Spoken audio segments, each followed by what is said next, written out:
Galit na galit ang prayle habang nakatayo sa harap ng simbahan. Pulang-pula ang kanyang muka at nanginginig ang kanyang tinig habang kausap niya ang mga sundalong Pilipino. Iniuutos kong hulihin niyo ang tao na yun. Huwag kayong mag-atubili. Kagabi lamang, tinangka niyang patayin ang aking buhay. Isa siyang lapastangan, isang mamamatay tao. Hindi ito ang unang beses. Ilan bang kapatid sa pananampalataya ang pinaslang ng demonyong yan? Kapag hinayaan natin siya magpatuloy, mauubos tayong lahat. Tahimik ang mga sundalo. Napatingin sila sa isa't isa. Halatang nagdadalawang isip. Kilala nila si Bernardo. Hindi ito mamamatay tao. Mabait ito at palaging maaasahan. Katulong ito lalo na ng mga magsasaka sa pagtatanim o pag-aani ng mga pananim.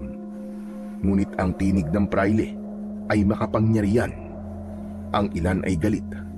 Napakuyom ang kanilang mga palad at ang iba naman ay napayuko na lamang.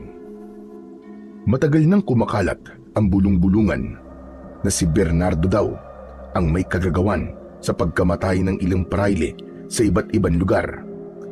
Dahil sa ipinapakita nitong kakaibang lakas, madali raw para sa ibang tao na maniwalang kaya nitong pumatay ng kahit na sino.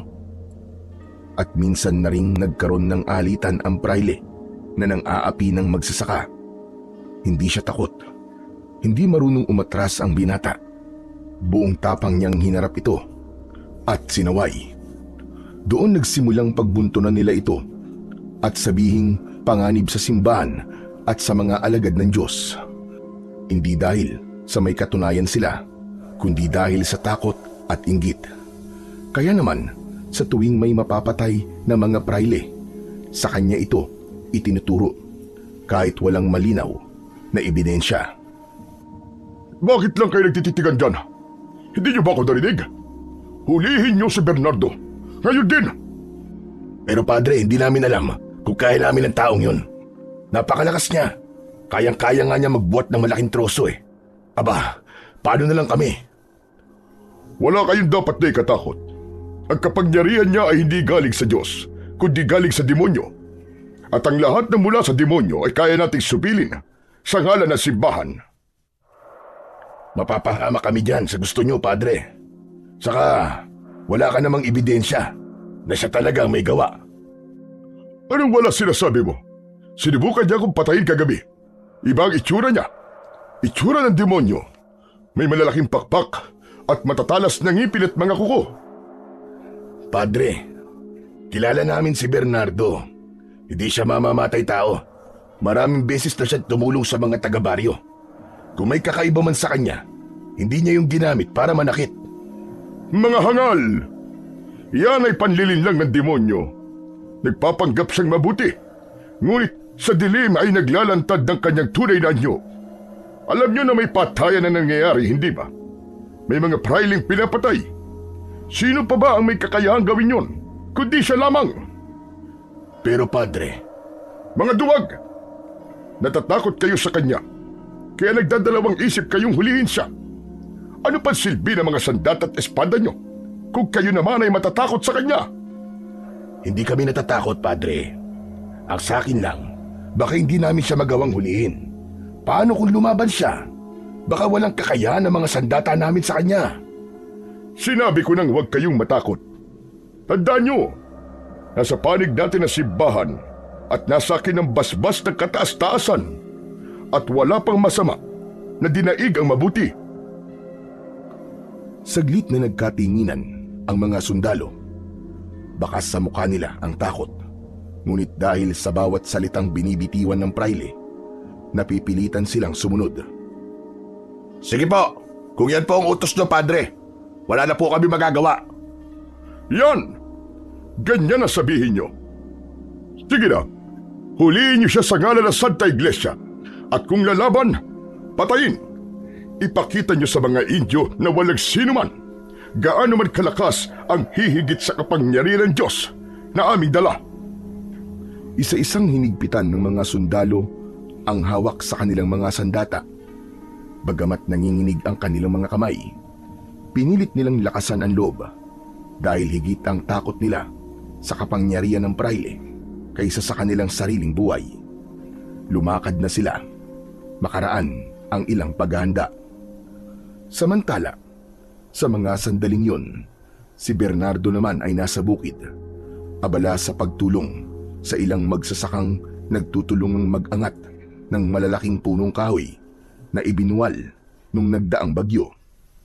Ang kanyang lakas ay higit pa sa 10 lalaki. Sa isang iglap ay nagagawa niyang buhatin ang punong halos hindi maigalaw ng iba. Dahil dito, lalo siyang hinangaan ng mga tao. Ngunit kasabay din ito ay lalong lumaki ang inggit at pangamba ng mga praile at Kastila. Habang abala si Bernardo sa pagtulong, hindi niya namalayan na dumating na ang grupo ng mga sundalo. Maingat silang nagkubli sa masukal na damuhan. Mahigpit ang hawak nila sa kanilang mga sandata. Ang ilan ay pawisan ng noo. Ang iba naman ay napapatingin sa isa't isa na parabang nagtatanong kung tama ba ang kanilang ginagawa. Pinalibutan nila ang lugar at sa gitna ng lahat ng ito, nananatiling walang kamalay-malay si Bernardo. Maya-maya pa ay pinangunahan na ng isang sundalo ang kanilang sadya. Malakas ang boses nito, pero nanginginig. "Bernardo! Sa ngalan ng Hari ng Espanya at ng Santa Iglesia, ikaw ay inutosang sumuko. Ikaw ay inaaresto sa paratang na pagpatay sa mga praile at paggamit ng kapangyarihan mula sa demonyo." Huminto si Bernardo sa ginagawa niya. Dahan-dahan niyang ibinaba ang malaking punong hawak at iginala ang paningin sa paligid. Isa-isa niyang tinignan ang mga sundalong nakapalibot sa kanya at doon niya napansin ang bigat at lupit ng kanilang pakay. Ngunit kahit may pagbabanta at mga sigaw, nanatili lamang siyang kalmado. "Uulitin ko, Bernardo! Sumuko ka na! Huwag mo nang gawing mahirap ang lahat!" "Bakit niyo ako uhulihin, mga kasama? Wala naman akong kasalanan sa inyo. At anong ibinibintang niyo sa akin? Wala akong pinapatay na praile." "Tumigil ka! Huwag kang magpanggap na walang sala. Tignan mo ang sarili mo. Hindi ka karaniwang tao. May pambihira kang lakas. Kaya mong buhatin ang punong yan ng walang kahirap-hirap. Ang kapangyarihan mong yan ay galing sa kaaway ng simbahan. Isa kang panganib para sa lahat." "Demonyo ba ang ibig mong sabihin? Yan na lang ba palagi ang sinasabi nyo kapag nakakakita kayo ng mga bagay na hindi nyo may paliwanag?" "Tumigil ka!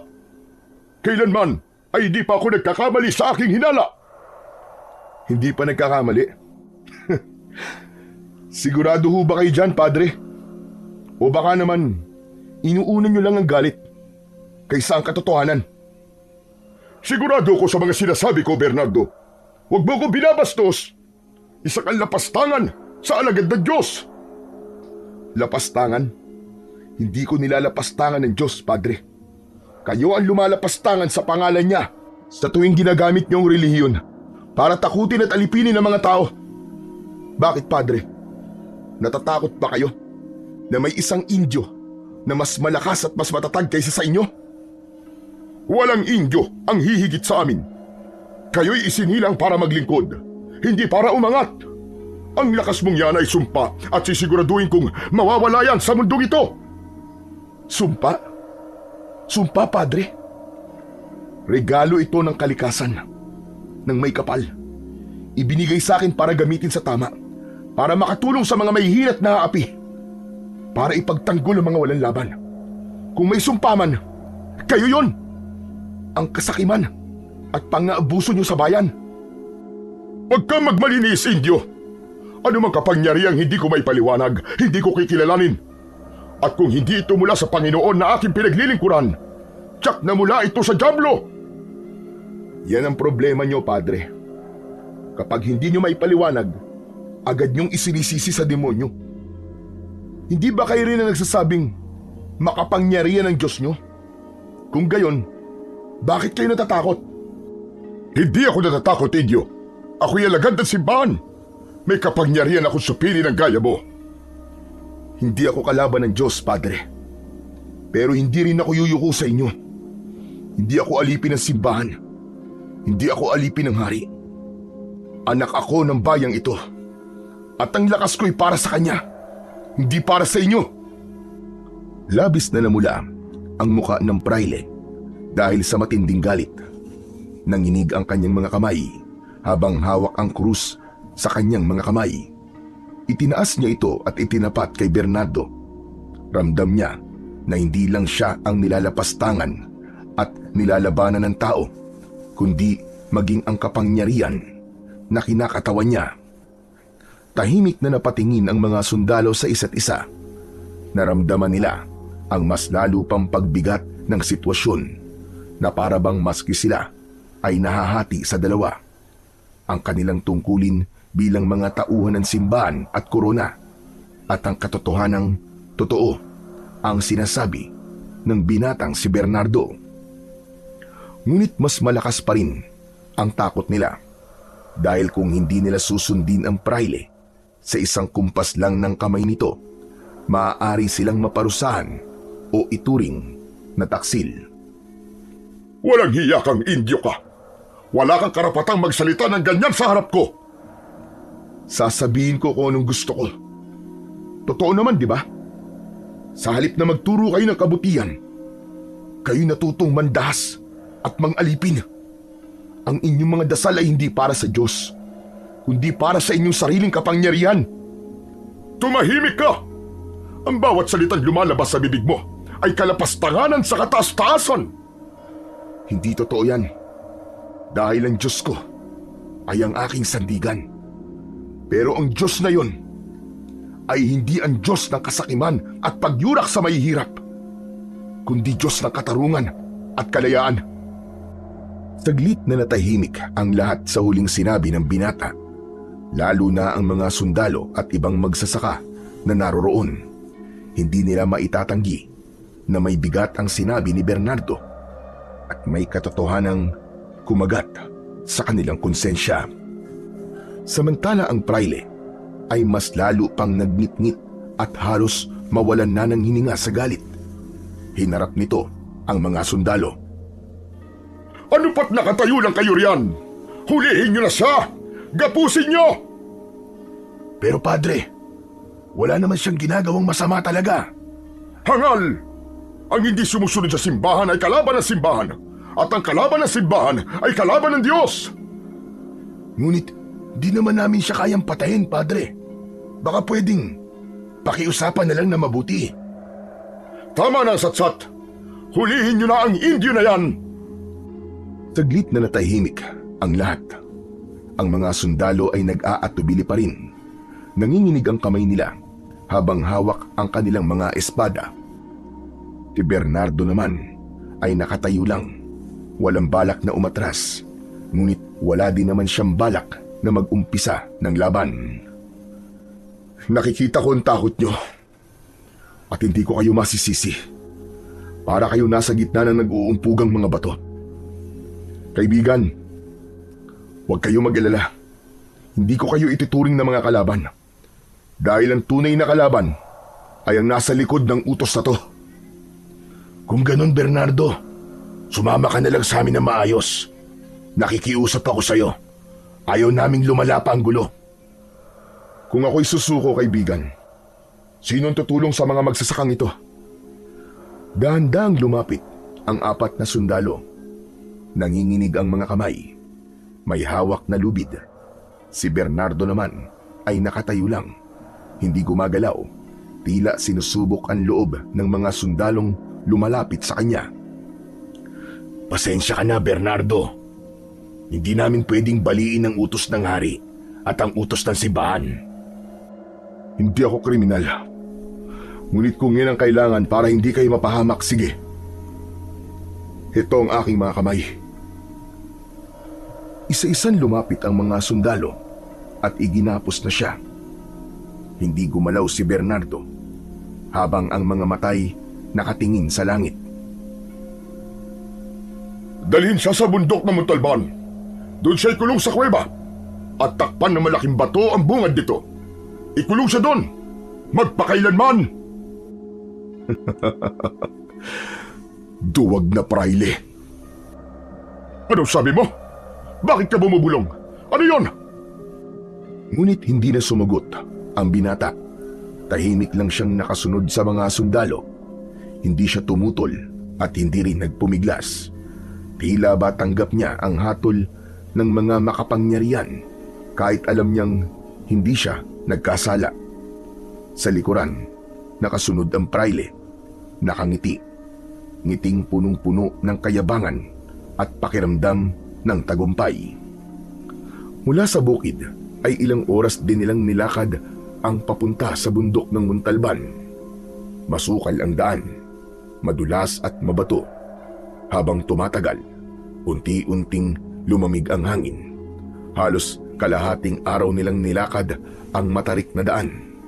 Paliko-liko at kung minsan ay kailangan pa nilang humawak sa mga ugat ng punong nakalitaw sa lupa para hindi madulas. Hanggang sa wakas, narating nila ang isang malaking kuweba na nasa pagitan ng dalawang naglalaki ang bundok. Doon dinala si Bernardo. Pagdating sa pinakaloob nito, agad nilang pinaupo si Bernardo sa isang malaking bato na nagsisilbing upuan. Doon siya tuluyang iginapos gamit ang mahaba at matitibay na tanikala na gawa sa bakal. Nilagyan siya sa kamay, sa paa at pinuluputan siya sa leeg. Ang bawat bakal ay mahigpit na hinila. Siniguradong walang paraan para siya ay makawala. Matapos siyang gapusin, inilibot ng mga sundalo ang tingin sa loob ng kuweba. Madilim at malamig. Naaawa sila sa binata pero wala silang magawa. Bago sila umalis, pinagtulong-tulungan nilang ipagulong ang isang napakalaking bato at itinulak yun sa bungad ng kuweba. Halos matakpan ang buong pasukan. Nag-iwan lamang sila ng isang maliit na siwang sa ibaba kung saan makakapasok ng kaunti ang hangin at liwanag. At sa huli, iniwan na nila si Bernardo doon, malayo sa tao, malayo sa lahat. Samantala, sa loob ng kuweba ay tahimik lang na nakaupo si Bernardo. Ramdam niya ang bigat ng mga bakal na mahigpit na nakapulupot sa kanya. Ilang sandali pa, habang siya'y balot ng dilim, nagsimula siyang mag-isip. Bakit ganito? Ako na pagbibintangan na pumatay ng praile. Ako ang tumutulong sa mga tao. Ako na walang ibang hangad kundi ang ipaglaban ng tama. Tapos ngayon ay nakakulong. Napakagat ng labi si Bernardo at pinipigilan ang sarili na magalit. Samantalang yung tunay na may sala, nasa labas, malaya at patuloy na nagagawa ang kasamaan. Siya ang dapat na ikulong dito, hindi ako. Natigilan ang binata nang biglang sumagi sa isip niya ang kanyang ina. Alam niyang mag-aalala ito ng matindi sa kanya. Oras na malaman ito kung ano ang nangyari. Napayuko siya at napabulong. Ang nanay ko, wala siyang kasama. Paano na siya ngayon? Napakuyom ang kamao niya at buong lakas na hinila ang kanyang mga kamay upang kumawala sa kadena. Narinig sa buong kuweba ang tunog ng mabigat na kadena sa loob. Paulit-ulit niyang sinubukan. Nanginginig ang kanyang katawan sa sobrang puwersa. Pero ni isang kadenang nakapalupot sa kanya ay hindi niya naalis. Pawisan na siya at hingal na hingal matapos ang ilang subok. Sa huli, napasandal siya sa malamig na bato sa kanyang likod at pilit na pinakalma ang kanyang sarili. Hindi. Hindi pwede to. Hindi pwedeng dito ako mabubulok. Pagkatapos ng ilang pansubok, tuluyan ng bumigat ang kanyang katawan. Para bang lahat ng lakas na meron siya ay naubos na. Nakatitig lang siya sa kawalan habang ang tunog ng sarili niyang paghinga ang tanging maririnig sa loob. Dahan-dahan niyang ipinikit ang kanyang mga mata at isang mahabang buntong hininga ang kumawala sa kanya. Unti-unti nang pumasok sa isip niya ang mapait na posibilidad na baka nga wala na siyang pag-asa na sa kuwebang yun na siya mamamatay ng mag-isa. Hindi maaari. Ganito na lang ba talaga ang kapalaran ko? Naroon ang bigat sa dibdib niya, hindi lang dahil sa tanikala, kundi dahil sa pakiramdam ng pagkatalo. Para bang ang bawat segundong lumilipas ay naglalayo sa kanya, sa kanyang ina, sa kanyang bayan at sa kalayaan niyang gawin ang gusto niya, tulad ng pagtulong. Sa sandaling yun ay wala na siyang nagawa, kundi ang yumuko. Samantala, sa isang simpleng kubo sa gitna ng bukid, nakaupo ang ina ni Bernardo sa may bintana. Sa kanyang tabi ay nakasindi ang isang lamparang halos maubos na ang langis. Hawak niya sa kanyang kamay ang tinahi niyang damit ni Bernardo. Dahan-dahan niya itong hinahaplos na para bang nandoon ang kanyang anak at suot yun. Sa kanyang mata ay bakasan lungkot at pag-aalala. Muli sa bintana, palipat-lipat ang kanyang tingin at bawat tao o aninong kanyang mapapansin na dumaraan ay umaasa siyang yun ang kanyang anak na parating. Gabi na at tulad ng dati, hindi mapakali si Aling Maria. Nakaugalian niya ng maghintay doon sa may bintana. Pero ngayong gabi, kakaiba ang kabog ng kanyang dibdib. Tila may mabigat na nangyayari na hindi niya mawari.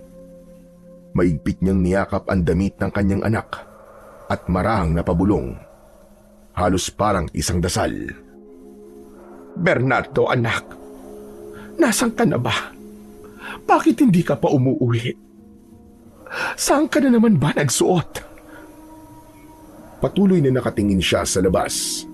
Umaasang makita kahit anino man lang sa harap ng kanilang bakuran ang kanyang anak. Ngunit wala. Lumalalim na ang gabi, ngunit nananatiling tahimik ang buong paligid. Ilang sandali pa ay naramdaman na ng ginang ang pagbigat ng kanyang mga talukap. Antok na siya at di iisang beses siyang humikab. Ilang ulit niyang pinilit na manatiling gising upang may sumalubong sa kanyang anak. Ngunit mas nanaig ang pagod at panghihina ng kanyang katawan.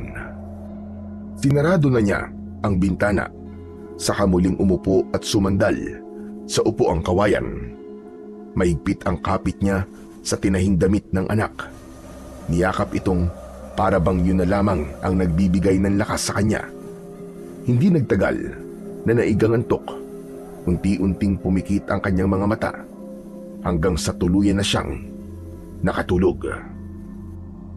Ngunit ilang sandali pa, bigla siyang nagulantang sa malakas at sunod-sunod na katok mula sa kanilang pinto. Mabilis at mariin yun. Tila may nagmamadali. Agad siyang kinabahan. Mabilis ang tibok ng kanyang dibdib. Sino yan? Ako po ito, Tia Maria. Si Joel po. Kaibigan po ni Bernardo. Pwede ko po ba kayo makausap? Nang mapagsino kung sino ang taong nasa labas, marahang binuksan ng ginang ang pinto at nakita niya ang lalaking nakasuot pa ng uniforme ng sundalo. Joel, halika, pumasok ka. Anong kailangan mo? Hindi agad nakasagot ang lalaki. Bagkus ay palingon-lingon ito sa paligid at siniguradong walang makakakita sa kanya. Mabilis siyang pumasok sa kubo at agad na isinara ang pintuan. Teka, ano bang ginagawa mo? Bakit isinara mo ang pintuan, Joel? Tia, may dala po akong masamang balita. Tungkol po ito kay Bernardo. Anong ibig mong sabihin? Ano nangyari sa anak ko? Tia, ipinahuli siya ng praile at ikinulong namin siya sa kuweba sa bundok ng Montalban. Anong sinabi mo? Ikinulong? Bakit? Anong kasalanan ng anak ko? Pinagbibintangan po siya ng praile na nagtangka sa kanyang buhay nung isang gabi. Diyos ko, hindi totoo yan. Kilala ko ang anak ko. Hindi siya mamamatay tao. Alam ko ho yun. Kaya nga ako nandito. Matagal na po kami magkaibigan ni Bernardo. Wala akong nakitang kasamaan sa kanya. Palagi siyang tumutulong sa mga magsasaka. Palaging iniisip ang kapakanan ng iba. Kaya hindi ko matanggap ang bintang sa kanya. Nasaan siya ngayon? Sa kuweba ho, dun sa bundok. Dun siya ikinulong. Iginapos siya at tinabunan pa ng malaking bato ang bungad ng kuweba. Napahagulgol ang ina ni Bernardo. Tinakpan ang muka ng kanyang dalawang kamay. Ang anak ko. Paano mo nagagawang tiisin ng ganong kalupitan? Pasensya na po kayo, Tia. Wala akong nagawa laban sa utos ng praile. Kung kumontra ako, pati ako mapapahamak. Pero hindi ko rin matiis na manahimik na lang. Naiintindihan kita. Pero paano ko siya makikita? Kailangan kong puntahan ang anak ko. Hindi ho pwede. Delikado po. Saka malayo po. Baka hindi niyo po kayanin. Baka mapahamak pa po kayo. Ito nga pong pagpunta ko dito sa inyo ay palihimpe. Wala po silang alam na magkaibigan kami ni Bernardo. Talagang pinilit ko lamang na magpunta dito para ipaalam ho sa inyo ang nangyari. Diyos ko, ang anak ko. Bernardo, anak. Tia, wag ho kayong mag-alala. Hindi namin pababayaan si Bernardo. Kaming mga kaibigan niya at mga magsasaka, kami ang bahala sa kanya. Basta't magtiwala kayo sa akin. Hahanap kami ng paraan para siya ay mailigtas. Sigurado ka ba?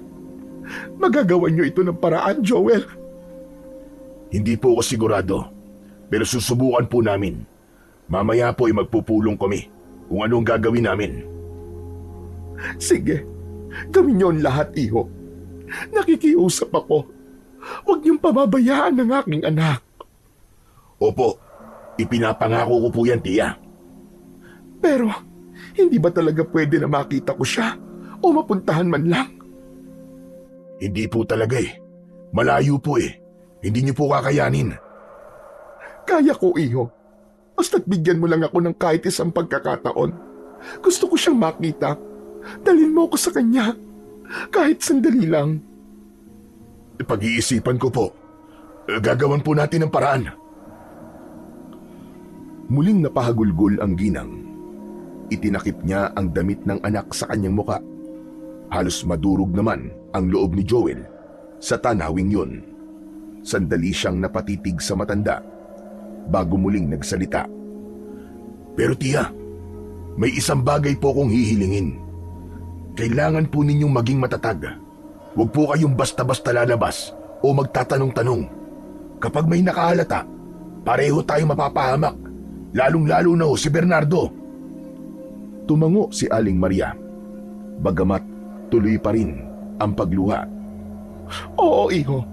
Gagawin ko ang sinabi mo. Kahit mahirap, kakayanin ko. Basta't ipangako mo sa akin.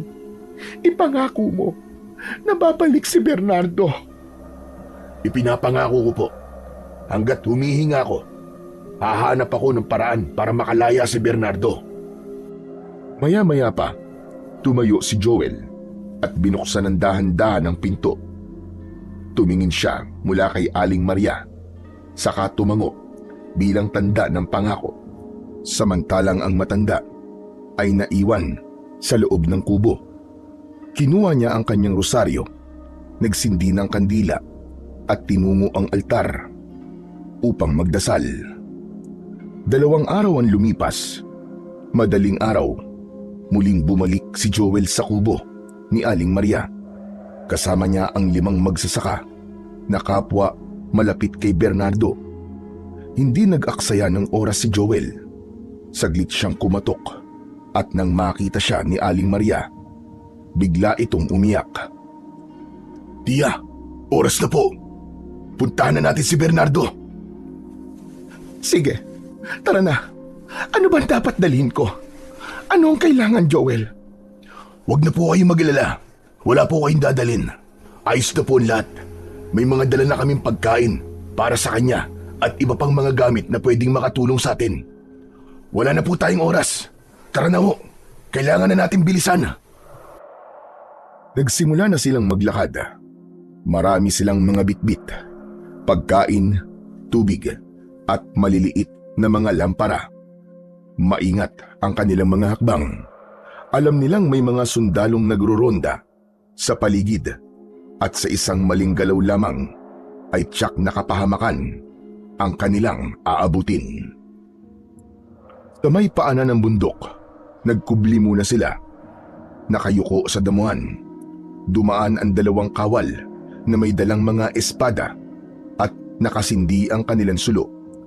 Huminto pa sila sandali at ang isa sa kanila, wari may narinig, kaya't halos hindi makahinga sina Joel at ang mga kasama. Makalipas ang ilang sandali, nagpatuloy na sa paglalakad ang mga bantay. Muli silang naglakad pataas sa bundok. "Kaya niyo pa ho ba, tiya?" Oo, iho. Kakayanin ko. Para sa anak ko, kahit saan makarating. Napatingin si Joel sa matanda. Kita niya ang pagod sa mukha nito. Pawisan at mabigat ang bawat takbang, pero bakas pa rin ang tibay ng loob. Sa kabila ng lamig ng hangin at dulas ng daan, nagpapatuloy pa rin siya. Hawak niya ang isang kwintas sa kanyang kamay at tila yun ang nagbibigay sa kanya ng lakas. Mas binilisan nila ang kanilang paglalakad at habang papalapit, ramdam nila ang lamig na nanunuot sa kanilang balat. Mabato at madulas ang daan, kaya't bawat isa ay nag-ingat. May mga pagkakataon na napapahinto sila para makinig at siguraduhin walang sumusunod. Ilang sandali pa ay natanaw na nila ang kuweba na nahaharangan ng malaking bato. "Mga kasama, nandito na tayo.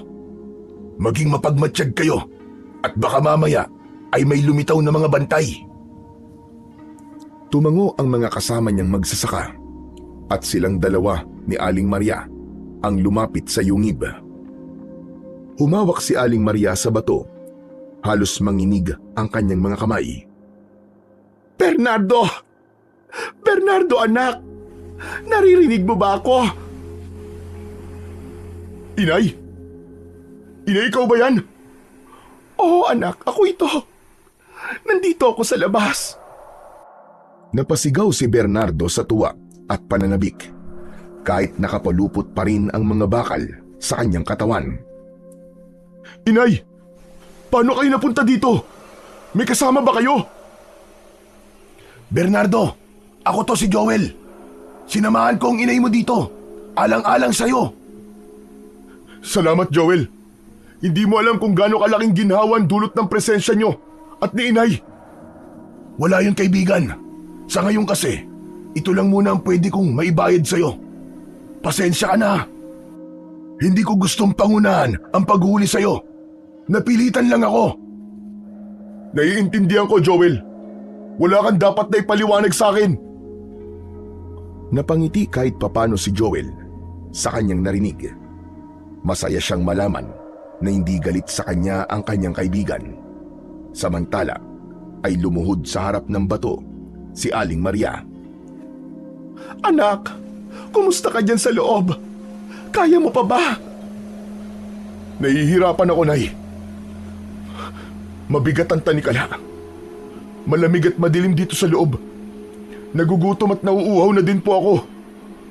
Anak, kung pwede lang sanang buksan namin ang kuweba. Yayakapin kita ngayon din. "Nay, sapat na po nandito kayo para sa akin. Bernardo, may mga dala kaming pagkain at tubig. Hindi man to marami, pero sapat na para hindi ka magutom at mauhaw ng labis.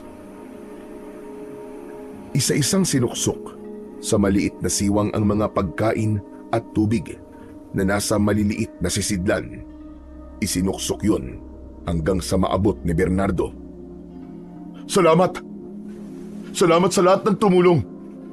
At inay, huwag kayong mag-alala sa akin ha. Kaya ko to. Anak, hindi ko kayang magtiis ng matagal. Gusto ko nang makasama ka. Naiintindihan ko po, Nay. Pero sa ngayon wala po talaga tayong magagawa. Ni hindi ko mahawakan ng bato. At hindi ko rin alam kung kaya ko ba itong buksan kung sakali na makawala ko sa tanikala. May awa ang Diyos, anak. Huwag ka mawalan ng pag-asa. Hihingi ako ng tulong. Huwag ka mag-alala. Makakalabas ka dyan. Pangako ko sa'yo, anak. Oo, tama ang nanay mo, Bernardo. Huwag kang bibitiw. Kami ng mga kasama ko, gagawa kami ng paraan para makalaya ka dyan. Hahanap lang kami ng tamang tiyempo. Maghintay ka lang. Salamat sa inyo. Pero Joel, may gusto sana akong itanong. Tungkol doon sa bintang nila sa akin. Yung sa pag-atake at pagpatay sa mga praile. May alam ka ba tungkol dito? Kung ano na ang tinatakbo ng investigasyon? Sino ba talaga ang tunay na pumapatay? Pasensya ka na. Pero wala pa akong impormasyon. Sabi nila, nasarado na ang kaso kasi nahuli ka na. Hindi na sila naghanap pa ng ibang may sala. Bakit napakadali sa kanila? Napaniwalaan ako may kasalanan. Hindi ba sila nababahala na naroon pa rin sa labas ang taong yun? Dahil sigurado naman ako na wala talaga akong kasalanan. Siguro ay hintayin na lang natin na muling umatake at pumatay yung tao na yun. Baka sakali, Bernardo. Baka sakali napakinggan ka nila. Hindi. Hindi ko hihilingin ng ganon, Joel. Anak, ikaw pa bang magmamalasakit sa kanila? Hayaan mo mangyari sa kanila yon. Karma yun sa kanilang lahat. Dahil lang bibintang sila at nagpaparusa ng walang kasalanan. Hayaan niyo na po, inay. May Diyos naman po na nakakaalam ng katotohanan. Hindi sila ang huhusga sa huli. Pero anak... Joel, ikaw na ang bahala sa inay. Siguraduhin mong ayos ang kalagayan niya palagi. Ikaw na muna ang magbantay sa kanya. Oo, Bernardo. Ako na ang bahala. Sisiguraduhin kong hindi ko pababayaan ang inay mo. Muling lumapit si Aling Maria sa siwang ng malaking bato. Nanginginig ang kanyang kamay habang inilalabas mula sa kanyang bulsa ang kwintas na may lumang medalyon. Maraan niya itong isinuksok sa siwang. Anak, tanggapin mo ito. Ito ang magiging ilaw mo sa gitna ng dilim. Isuot mo palagi, lalo na kapag matutulog ka. Huwag mo itong aalisin sa katawan mo. Baka sakaling maawa siya at tulungan ka niya. Po? Ano po ba ito, inay? Saka ano pong ibig niyo sabihin? Sino pong tutulong sa akin? Basta, huwag ka na magtanong. Malalaman mo din ang sagot, anak. Sa ngayon ay sundin mo muna kung anong sinabi ko sa iyo. Sige po, inay. Salamat po. Bernardo, pasensya ka na. Pero kailangan na naming umalis. Hindi ligtas ang lugar na to. May mga bantay na pupunta dito mamaya. Baka maabutan pa kami. Naiintindihan ko, Joel. Sige, umalis na kayo. Mag-iingat kayo sa pagbaba. Salamat sa pagmamalasakit mo sa amin, inay. Ingatan niyo ang inyong mga sarili. Sige, Bernardo. Babalik na lang kami ulit para magdala ng pagkain at inumin. At kung may bagong balita, ipapaalam ko kagad sa'yo. Sa huling pagkakataon, idinikit ni Aling Maria ang kanyang muka sa malamig na bato. Sa paraang yun, ay tila ramdam na rin niya ang kanyang anak.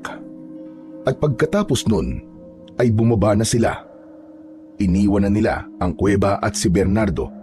Naglakad na sila pababa ng bundok. Mataas na ang araw nang makababa sila.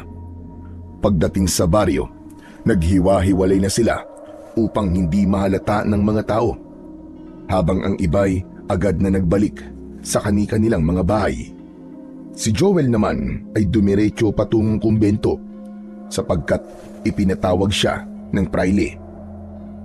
Pagdating niya roon, nadatnan niyang nakaupo ang praile sa isang tumba-tumba. May malambot itong unan na nakapatong sa kanyang kandungan, habang ang isang kamay ay may hawak na inumin at sa kabila na may isang babasahin. Nang mapansin siya ng praile, agad na umangat ang kilay nito. Waring nagtataka kung bakit ngayon lamang siya dumating. Sa wakas ay dumating ka na rin. Kanina pa kita hinihintay. Pasensya na, Padre. May ginawa lang ho akong mahalagang bagay. Ganun ba? Kumusta ka naman? Nakapagpahinga ka ba matapos ang matagumpay nating pagkakahuli sa binatang si Bernardo? Opo, ayos lang. May inilagay ka bang bantay sa yungib? Baka mamaya ay makatakas ang binatang yon. Imposible po yun. Sa bigat at kapal ng kanyang tanikala at sa laki ng batong nakaharang sa kuweba, hindi na siya makakalabas. Bahagyang tumango ang praile, saka napangisi at marahang tumawa. Mabuti naman kung ganon. Alam mo ba sa loob ng 3 gabi ay naging masarap ang tulog ko. Hindi na ako kinakabahan na baka isang gabi muli akong balikan ng dambuhalang nilalang na yun. Talaga, Padre? Tumawa ang padre at naglakad at inikutan si Joel. Mabigat ang kanyang mga akbang at tila ba nais iparamdam ang kanyang kapangyarihan. Tumitig siya kay Joel. Nanlilisik ang mga mata. Oo. Wala nang higit na nagpapasaya sa akin kundi ang makitang isang tulad ni Bernardo na iginapos sa madilim na kuweba. Doon siya nababagay. Isang taong nagkukunwari na malinis at matulungin. Pero mamamatay tao naman pala. Ang lakas ng loob niyang kalabanin ang simbahan. Napakuyom ang kamao ni Joel. Pinili niyang pigilin ang kanyang galit. Hindi siya komportabling pakinggan ang panlalait na yun ng praile sa kanyang kaibigan. At alam mo ba, masarap isipin na doon na siya mabubulok ng tuluyan. Hindi na nakatiis si Joel. Bahagya siyang humakbang, palapit at sumagot sa padre. Padre, hindi po ba kayo nagdadalawang isip kung sakaling hindi talaga si Bernardo may sala? Paano kung may ibang taong nasa likod ng lahat? Paano kung muling may sumalakay o pagtangkaan kayong patayin sa mga susunod na araw? Nag-aalala ka sa akin? Bahagyang tila tumigil sa paghinga ang praile. Nakatitig ito ng malagkit sa muka ng binata. Tinignan niya ito mula ulo hanggang paa at saka kinagat ang kanyang mga labi. Hindi kumibo si Joel. Nanigas ang panga niya sapagkat hindi siya komportableng makitang pinagmamasdan siya ng ganoon. Mabilis siyang nag-iwas ng tingin. Bakit hindi ka makasagot? Sabihin mo sa akin, iho. Nag-aalala ka ba talaga sa akin? Padre, iniisip ko lang ang seguridad ninyo. Walang kasiguraduhan ng lahat hanggat hindi natin nahahanap ang tunay na salarin. Biglang tumayo ang praile at sa paglapit nito ay inilapat pa ang kamay sa balikat ni Joel. Hinaplos niya ito ng banayad. Biglang nag-init ang tenga ng binata at agad na umatras upang alisin ang kamay ng praile sa kanyang balikat. Huwag kang mahihiya, iho. Wala namang ibang makakaalam. Maliban na lamang kung ikaw mismo ang magsasabi. Pasensya na ho, Padre. Pero hindi ko gusto ang ginagawa nyo. Napakunot ang noo ng pari, pero hindi ito umatras. Sa halip, bahagya pa siyang ngumiti. Alam mo bang malayo ang mararating mo kung gugustuhin mo? Maaari kong itaas ang iyong ranggo. Hindi ka na basta-basta kawal lamang. Magiging kapitan ka. Magiging tanyag ka sa buong bayan. At magiging malapit ka sa akin. Hindi ko kailangan ng ranggo. Kapalit naman ang aking dangal. Tumigas ang anyo ng praile. Nabura ang ngiti at napalitan ng malamig na titig. Sigurado ka ba, iho? Alam mo bang isang malaking oportunidad ang tinatanggihan mo? Ano bang akala mo sa sarili mo, ha? Hindi porket masipag ka at tapat sa iyong tungkulin ay agad kang aangat. Hindi ganoon ang mundo. Kung gusto mong tumaas ang ranggo, dapat marunong kang kumapit at ako ang tamang tao para kapitan mo. Padre, pasensya na. Pero hindi ko talaga kayang gawin ang sinasabi ninyo. Bagyang lumapit pa ang padre. Halos idikit na nito ang muka sa tenga ni Joel. Amoy ng binata na nakainom pala ito ng alak. Sayang. Akala ko pa naman ay matalino ka. Pero kung ayaw mo sumabay sa agos, ayos lang. Ikaw din naman ang malulunod. Isa kang malaking hangal. Kung yun po ang tingin nyo sa akin, ayos lang. Wala ho akong pakialam. Dahil importante sa akin ang aking dangal. At kahit kailan, hanggat kaya, gagampanan ko ang aking tungkulin ng tama at malinis. Huwag kang magpakampante. Alam mo na sa akin ang kapangyarihan. At kapag ako ang kumalaban sa iyo, baka pati ikaw sumunod sa yapak ni Bernardo. Nanlamig ang binata. Ngunit pinilit niya ang kanyang sarili na kumalma. Mahinahon pa rin siyang nagsalita. Paumanhin po. Kung wala na po kayong ibang ipag-uutos, aalis na po ako. Hindi sumagot ang praile. Nakapako lamang ang malamig nitong tingin habang si Joel ay mabilis na tumalikod. Naglakad siya at agad na lumabas ng kumbento. Halos madapa pa nga sa pagmamadali. Mabilis ang tibok ng kanyang puso dahil sa kinikimkim na inis at galit. Pagkalabas ng binata, huminto siya saglit sa ilalim ng puno. Doon siya huminga ng malalim at napakuyong muli ang kanyang kamao. Demonyo! Nagpapanggap na banal, pero masahol pa pala kaysa sa hayop. Pagkasabi nun, nagpatuloy na siya sa paglalakad na para bang wala sa sarili. Ngunit ilang sandali pa, hindi pa man siya gaanong nakakalayo, ay bigla siyang bumangga sa isang matandang babae. Bagya siyang nagulat nang makilatis ang itsura nito. Nakasaklob ng belo ang ulo nito at nakasuot ng bestidang kulay itim. Matalim ang mga mata nitong tumingin kay Joel. Pakiramdam ng binata ay tila tumatagos hanggang sa kanyang kaluluwa ang tingin sa kanya ng matanda. Naging kapansin-pansin din ang maitim na balat nito sa kanyang mukha. Pasensya na po kayo, inang. Hindi ko po kayo nakita. Ngunit hindi siya sinagot ng matanda. Tahimik lamang itong dumiretso ng lakad. Mabagal, ngunit tiyak ang bawat takbang hanggang sa tumapat ito mismo sa harapan ng kumbento. Doon ay nakita ni Joel na tila may ibinubulong ito. Kasunod noon ay bigla itong ngumisi. Ngunit ilang saglit lang ay napalitan ng matinding galit ang anyo ng kanyang muka. Napakunot ang noo ng binata sa kanyang nakita. Siraulo siguro ang matandang yun. Umiling siya sandali at pagkatapos ay ipinagpatuloy na ang kanyang paglalakad.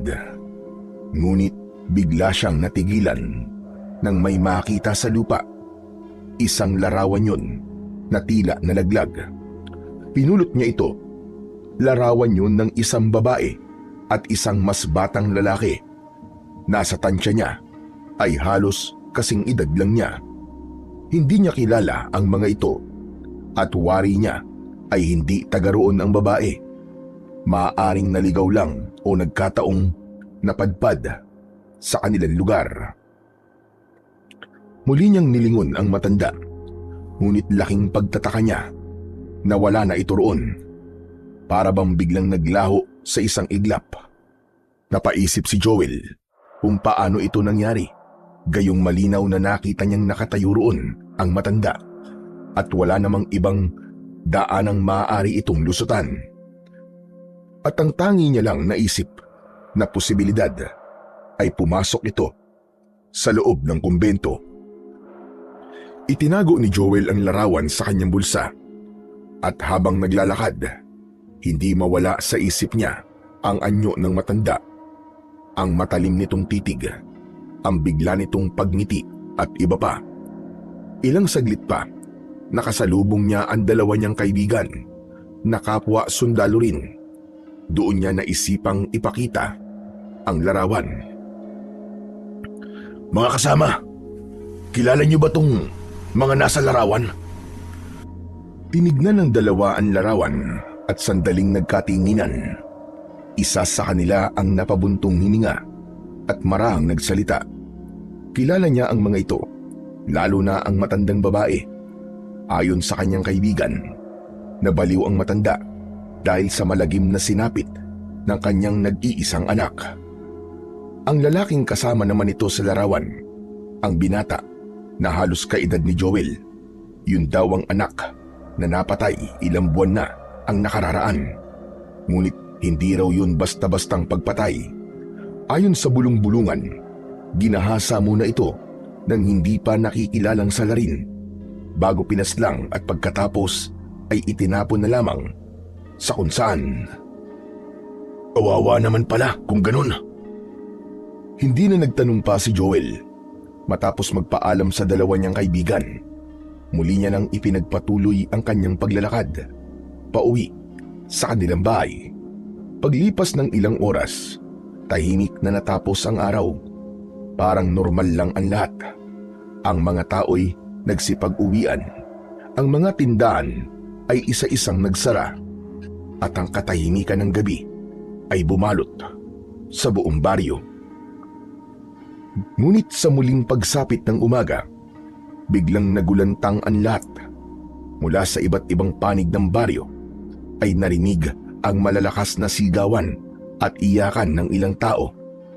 Nagmamadaling lumabas ang mga residente. Narinig ni Joel ang kaguluhan mula sa kanilang pwesto at nakita din niya ang mga tao na nagtatakbuhan sa iisang direksyon. Agad ding nagkatinginan sina Joel at ang kanyang mga kasama sa grupo. "Mukhang may nangyayaring hindi maganda.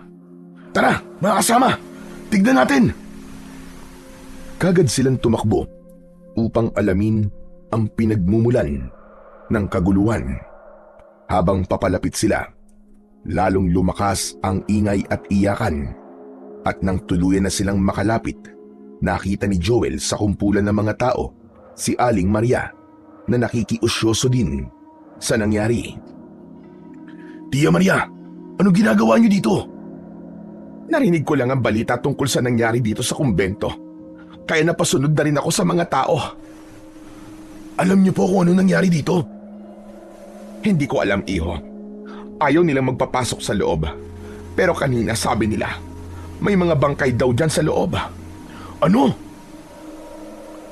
Pagkadinig ng sinabi ni Aling Maria, hindi na nagsayang pa ng oras si Joel.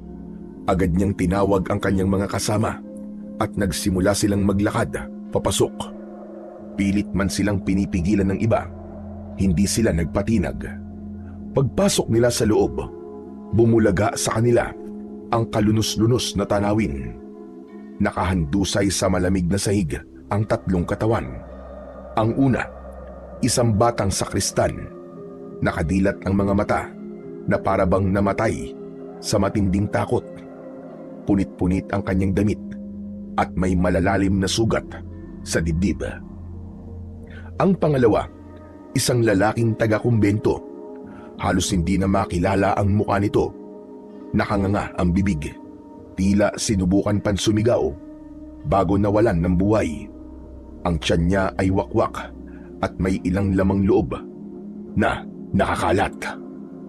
At ang pangatlo naman ay isang babaeng payat. Nakahandusay ito sa kusina ng kumbento. May bakas ng kagat sa leeg at sa paligid ng sugat ay nangingitim ang balat. Napaatras si Joel sa kanyang mga nakita. Diyos ko, ano nangyari dito? Sino may gawa nito? Habang sinusuri ni Joel ang babaeng biktima, biglang dumagsa ang mga tao. Hindi na sila napigilan ng mga nagbabantay. Pagpasok nila, nakita nila ang mga bangkay. Ang iba ay napasigaw sa takot, samantalang ang iba naman ay napaiyak at napayakap sa kanilang mga kasama. May ilan pang halos masuka dahil bukod sa kalunos-lunos na sinapit ng mga biktima, amoy din sa paligid ang nakakasulasok na amoy ng malansa at mabahong amoy ng mga bangkay. Amoy malansa at bulok na karne kahit hindi pa man naaagnas. Sigurado ko na hindi taong may gawa niyan, kundi isang aswang. Napatingin si Joel kay Aling Maria. Kita niya ang matalim na titig nito sa mga bangkay. Ngunit may isa pa siyang napansin.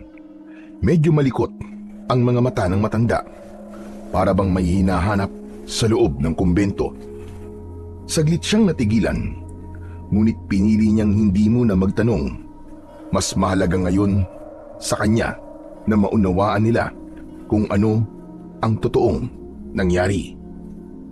Nagbigay siya ng senyas sa kanyang mga kasama at nagsimula silang maglibot sa loob ng kumbento. Isa-isa nilang sinilip ang bawat silid, umaasang makakahanap ng sagot o kahit na anong palatandaan kung paano nangyari ang lahat. Hanggang sa mapansin nila ang isang pinto sa dulo ng pasilyo na nakasara. Naunang lumapit si Joel doon at tinangka niya itong buksan. Ngunit nakasara. Nang makalapit ang mga kasamahan niya, ay puwersa nilang sirain ang pintuan. Nang mabuksan ang pinto, bumulaga sa kanila ang isang nakakakilabot na tanawin. Sa loob, nakita nila ang praile o pare na nakaupo sa sulok. Nanginginig ito, nanlalaki ang mga mata at pawis na pawis. Halatang takot na takot. Padre! Lumingon ang pare nang makita niya ang mga tao. Tila mas lalo siyang kinabahan. Nagsisisigaw ito. Wag! Wag! Huwag kayong lalapit! Wag! Kami to, Padre. Wala po kaming gagawing masama sa inyo. Ligtas na po kayo. Walang maliligtas sa demonyo. Nakita ko siya. Nakita ko. Diyos ko. Ano nakita nyo, Padre? Sabihin nyo, ano nakita nyo? Isa siyang nilalang na may mapupulang mga mata, matutulis sa mga kuko, at may matatalim na mga pangil. Halimaw. Oo, isang halimaw. Sandali lang po. Linawin nyo po ang sinasabi nyo. Ano po ba talaga nangyari? Sino po ang nakita ninyo? Demonyo. Isang halimaw. Pinasok niya ang kumbento. Isa-isang nilapang mga kasama ko. Wala ako nagawa. Kailan nangyari to, Padre? Kagabi. Gabi siya dumating. Hindi ko alam kung paano siya nakapasok. Tahimik lang kami nagdarasal ng sakristan nang bigla kaming nakarinig ng mabibigat na mga yabag. Tapos... Huminahon po kayo. Nais ko malaman ang lahat ng mga nangyari. Sabihin niyo po sa akin na maayos. Oo, sasabihin ko. Pagkatapos namin marinig ang mga yabag, sumilip ako at nakita ko yung nilalang na sinusubukang buksan ang pintuan ng kumbento. Malakas siya. Nagawa niya makapasok ng walang kahirap-hirap. Tapos diretso niyang hinablot ang aking sakristan. Ibinalibag sa pader at nilapa sa harapan ko. Pagkatapos nun, ano ginawa niyo? Tumakbo ko sa aking silid at isinara ng maigi ang pinto. Madali lang wasakin ang pintuan na to. Bakit hindi kanya napasok dito? Dahil may inilagay akong pangontra para sa mga demonyo. Tignan mo, andyan sa seradura ng pintuan nakasabit. Ilang beses niyang sinubukan na makapasok dito kagabi, pero hindi niya magawa. Napatingin ang sundalo sa pintuan at doon ay nakita niyang nakasabit ang isang kwintas na may krusipiho. Ang krus na yan ay pinagpala ng isang matandang obispo mula sa ibang bayan. Matagal ko nang dala yan at hindi ko akalain na yan ang makakasagip sa akin kagabi. Kaso, ang mga kasama ko, wala na. Pinatay niyan lahat. Ganun ba?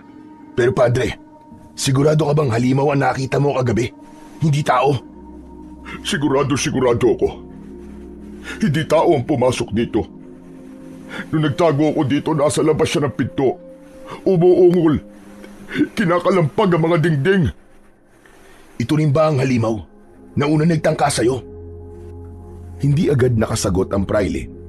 Kita sa kanyang muka ang pag-aalinlangan. Pinagpapawisan siya habang nakatitig kay Joel. Sa kadahan-dahang lumingon sa mga tao sa paligid. Lahat ng mga mata ay nakatuon sa kanya. Naghihintay ng kanyang sagot. Oo, siya rin. Siya rin yun. Siya rin ang halimaw na unang umatake sa akin. Hindi ako maaaring magkamali. Iisa lang ang anyo. Iisa lang ang lakas niya. Biglang nag-ingay ang mga tao sa paligid. Nagsimulang magbulungan. Si Joel ay napabuntong hininga at saglit na napangiti dahil nararamdaman niyang malaking tulong ang sinabing yun ng praile para mapalaya ang kaibigan niya na si Bernardo. Sa gitna ng ingay ay biglang nagsalita si Aling Maria. Kung ganon, padre, hindi si Bernardo nagtangka sa buhay mo. May ibang may kagagawan yan. Hindi magagawa ng anak ko. Nabalikan ka dahil nakakulong siya sa kuweba. At paano ko nakatakas siya? Paano ko nakawala pala siya? Kaya niya ako binalikan. Imposible yan, padre. Hindi magagawang tumakas ng anak ko. Tanggapin mo na lang na hindi talaga siya ang salarin. Nakikiusap ako sa inyo, padre. Pakawalan niyo na ang anak ko dahil wala siyang kasalanan. Hindi ako pwedeng basta maniwala sa salita lang. Hanggat hindi ako sigurado na wala nga siyang kinalaman sa mga pag-ataking ito, mananatili siyang nakakulong. Ibinaling ng praile ang kanyang paningin sa mga sundalo. Kayo! Umakyat kayo kagad ng bundok. Tignan niyo kung nandun pa ang Bernardo na yon. Opo, padre. Pupuntahan ko po siya ngayon. Nagkatinginan ng bagya si Aling Maria at Joel. Napangiti si Joel. Naisip niyang magandang pagkakataon yun para muling makausap ang kaibigan niya at madalhan ng pagkain at inumin. Samantala, habang nagkakagulo sa baryo, si Bernardo naman ay payapang nakahiga sa malapad na bato sa loob ng kuweba. Tulog na tulog siya at naririnig pa ang mahina niyang paghilik. At sa kalaliman ng kanyang pagtulog, dinalaw siya ng isang panaginip. Sa umpisa ay malabo ang tanawing kanyang nakikita. Ngunit habang tumatagal, unti-unting nagiging malinaw hanggang sa makita niya na may lalaking palapit sa kanya. Ang lalaking yun ay may matikas na tindig at parang may kakaibang liwanag na bumabalot sa kanyang kabuuan. Hindi nagsalita agad ang lalaki, bagkus ay nakatitig lang ito kay Bernardo. Naglakad ito palapit sa kanya. Iniunat ang kamay at hinawakan ng medalyon na nakasabit sa kanyang leeg. Teka, anong ginagawa mo? Huwag mong hawakan yan! Bagyang ngumiti ang lalaki sa kanya. Ilang sandali pa ay naramdaman niya ang malamig na kamay ng lalaking yun nang bagyang dumampi ito sa kanyang dibdib. Bigla siyang nakaramdam ng kaba at matinding takot nang maisip ang posibleng nangyari sa kanya. Sandali lang. Huwag mong sabihin, patay na ako. At narito ako ngayon sa... Bigla siyang natigilan nang biglang tumawa ito. Napakunot ang kanyang noo at hindi maunawaan kung ano ang nangyayari. Ilang sandali pa, ang medalyong hinawakan ng lalaki ay bigla na lamang nagliwanag. Matingkad, masakit sa mata, at halos masilaw si Bernardo sa tindi ng liwanag. Teka! Ano nangyayari? Ano nangyayari? Hindi agad sumagot ang lalaki. Sa halip inikot nito sa kanyang kamay ang medalyon at saka muling tinitigan ang binata. Saka palang bumuka ang bibig nito. Saan mo nakuha ang bagay na ito? Ito? At bakit mo naman tinatanong? Sino ka ba? Ako, si Kaptan, ang bathala ng langit. Ngayon sinagot ko na ang tanong mo. Sagutin mo naman ang akin. Saan mo nakuha ang medalyon na ito? Ibinigay ito sa akin ng nanay ko, si Maria. Hindi ko alam kung saan niya ito nakuha, pero sabi niya, huwag ko raw iwawala dahil napakahalaga nito. Biglang nag-iba ang ekspresyon ng lalaki. Nakitaan ito ng tuwa at pananabik. Nakita sa kanyang muka ang isang ngiti na may halong pagkabigla at saya. Nanlaki ang mga mata ni Bernardo. Hindi siya makapaniwala sa kanyang narinig. Parang hindi niya maisip na ang suot niyang medalyon ay may ganong pinagmulan. Anong ibig sabihin nun? Ang ibig sabihin nun, ako ang iyong ama. Hindi makapagsalita si Bernardo. Biglang tila nanigas ang kanyang katawan. Hindi niya alam kung matutuwa ba siya o matatakot. Ngunit bago pa siya tuluyang lamunin ng pagkalito, bigla siyang niyakap ng lalaki. Maigpit at puno ng pagmamahal na yakap. Anak, masaya ko na nasilayan ko ang bunga ng aking pagmamahal kay Maria. Hindi ko akalain na makakaharap kita at mayayakap ng ganito. Hindi agad nakaimik si Bernardo. Nang luwagan ng lalaki ang pagkakayakap, tinitigan siya nito ng diretsyo sa mga mata at nagtanong. Pero teka, ano ang nangyari sa'yo? Bakit ka ikinulong sa kuweba? Bahagyang napayuko si Bernardo bago sumagot. Pinagbintangan po kasi nila ako. Akala nila, isa akong masamang tao, isang kampo ng demonyo. Iniisip nilang banta ko sa paghahari-harian nila. Kaya ako ikinulong sa kuweba na to. Nakita kasi nila na kakaiba ako sa lahat. Hindi ka nararapat sa kuweba na yon. Hindi ka isang demonyo. Ikaw ay aking anak. Mula ngayon ay makakalaya ka na. Ipagkakaloob ko sa iyo ang dagdag na lakas, tigas ng katawan, at isang malakas na kapangyarihan na kayang pumuksa ng sino magkaaway. Hindi ka na masasaktan ng kahit na sino, aking anak. Nagulat si Bernardo sa narinig. Ngunit kasabay nun ay may konting ginhawa siyang naramdaman.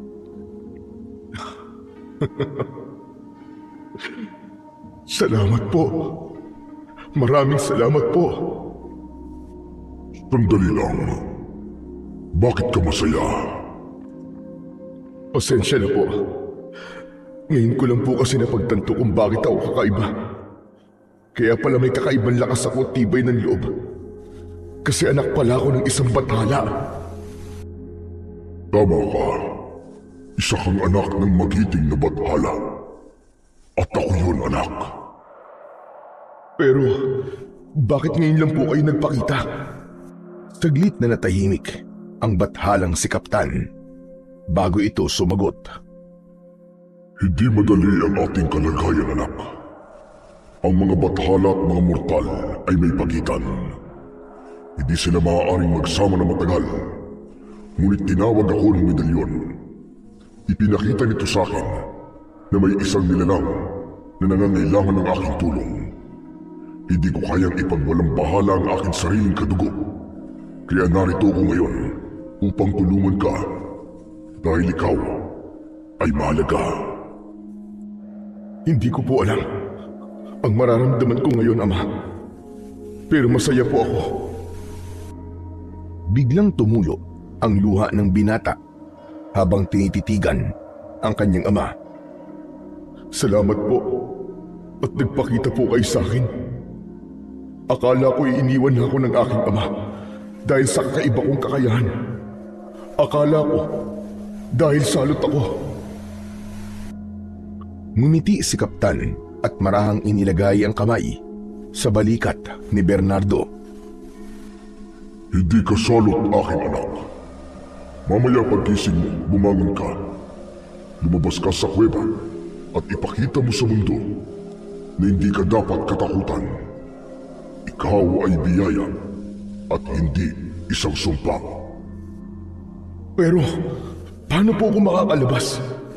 Nakagapos po ang aking mga kamay, paa at leeg, at natatakpan po ng isang napakalaking bato ang bungad ng kuweba. Kahit anong gawin ko, siguradong hindi ko yun maaalis. Biglang natawa si Kaptan, tila ba naaaliw sa pag-aalala ng binata. Kaya mo yun, anak. Kaya mo. Habang suot mo ang medalyon, ako ang lakas at gabay ng langit ay mananatili sa iyo. Kaya wala kang dapat na ipag-alala. Pagkatapos sabihin yun, muling lumabo ang paligid. Unti-unting naglaho ang anyo ng bathalang si Kaptan. Ngunit naiwan sa puso ni Bernardo ang init ng kanyang yakap at ang mga salitang kanyang panghahawakan. Nang magising si Bernardo mula sa pagkakatulog, nasa loob pa rin siya ng kuweba. Malamig pa rin ang simoy ng hangin at madilim ang paligid. Ngunit may nagbago na. Hindi na siya malungkot. Ang bigat sa kanyang dibdib ay tila nawala. Ang dating pakiramdam na wala siyang magagawa at nakatakdang mabulok sa dilim ng kuweba ay napalitan ng isang bagay na noon lang niya naramdaman. Determinasyon. Dahan-dahan siyang bumangon. Ramdam niya ang pagod at panghihina ng kanyang katawan. Ngunit sa kabila nito, nanatili siyang matatag. Tumingin siya sa mga tanikala na nakagapos sa kanyang mga paa, kamay at leeg. Inabot niya ang isa sa mga tanikala at handa na sana siyang subukang alisin ito kahit walang kasiguraduhang kakayanin niya nang bigla siyang may narinig na tinig mula sa labas. Bernardo! Bernardo!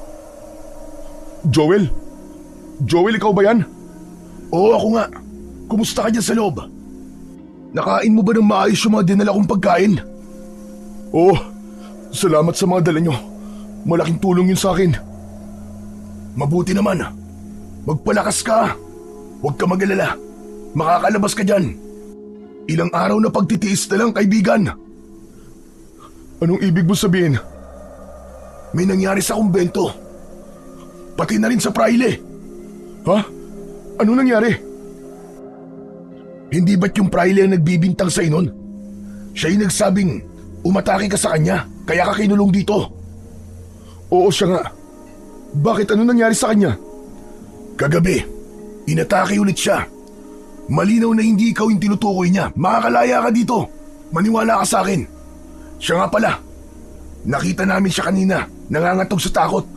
Kaya lang, nakakalungkot ang nangyari sa mga kasama niya sa kumbento ng simbahan. Namatay sila, kinain, winakwak ang katawan nila at ang iba pa. Talaga? Pinatay sila ng ganong karumal-dumal na pamamaraan? Oo, wala silang kalaban-laban. Mga inosente sila na nadamay lang. Ang sabi-sabi, mukhang yung praile lang talaga ang pakay ng aswang na yun. Aswang? Sigurado ba silang aswang ang may gawa? Ayon sa kwento ng praile, nakita niya mismo ang aswang. May mahahaba at matatalim na kuko.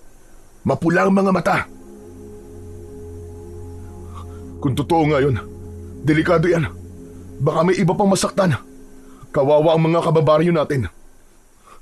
Gusto ko sanang tumulong. Gusto kong mahuli ang aswang na yun at pagbayarin siya sa mga inosenteng pinatay niya. Para na rin mapatunayan kung wala akong kasalanan. Na siya ang tunay na may gawa at hindi ako. Huwag mo na munang alalahanin yun sa ngayon. Ang importante, may pag-asa na makakalaya ka na. Salamat, Joel. Salamat sa pagtitiwala mo sa akin. Matagal na tayong magkaibigan, kaya alam kong hindi mo kayang gumawa ng masama. Nagpatuloy pa ang kanilang pag-uusap. Ngunit makaraan ng ilang sandali, nagpaalam na si Joel.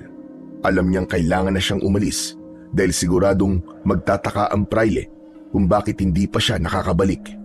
Ngunit bago umalis, ay isinuot niya sa siwang ang dala niyang mga pagkain para sa kaibigan. Bernardo, mag-iingat ka dyan ha. Huwag ka mawala ng pag-asa. Kumain ka ng maayos at uminom.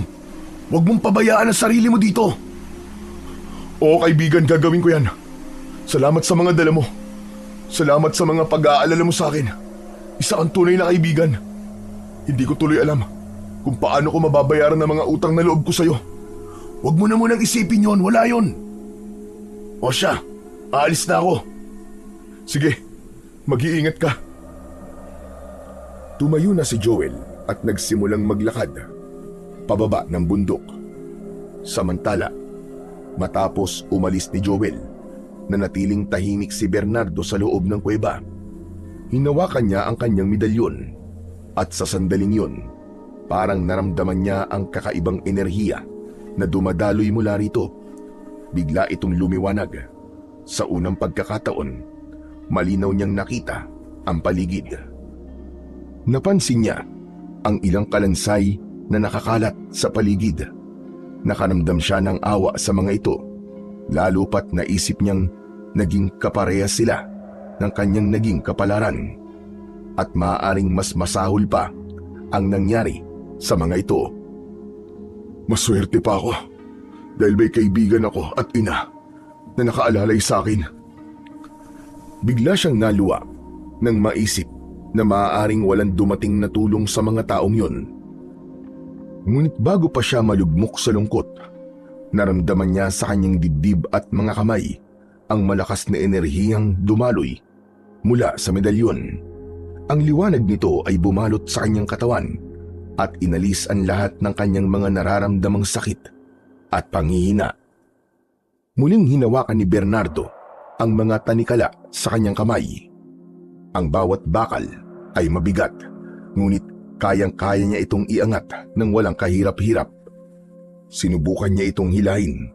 Sa una ay dahan-dahan lang, pero makaraan ng ilang saglit, pinwersa niyang hilahin ang magkabila ang dulo nito.